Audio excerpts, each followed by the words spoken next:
Just in time for Valentine's Day, perfume dupes at a fraction of the price. First stop, Target. The Good Chemistry's Magnolia Violet is a fantastic dupe if you are a fan of Marc Jacobs Daisy. Yours, J'adore? J'adore. J'adore.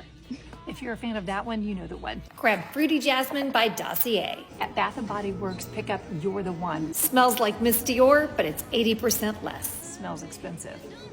Here at CVS, they have something called Perfect Scents. A perfume treasure trove. This patchouli musk is a dupe of Creed's Adventus, 97% cheaper. If you're a fan of Tom Ford's Black Orchid, try the Woody Vanilla from Perfect Scents, $150 less, and it's a fantastic copycat.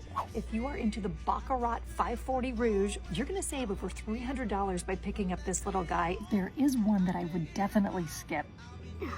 It is their dupe for Chanel No. 5. This smells nothing like my mother-in-law. Nothing. If you've got a guy or a teen boy. Dossier's aromatic star anise smells exactly like Dior Sauvage. Follow for more.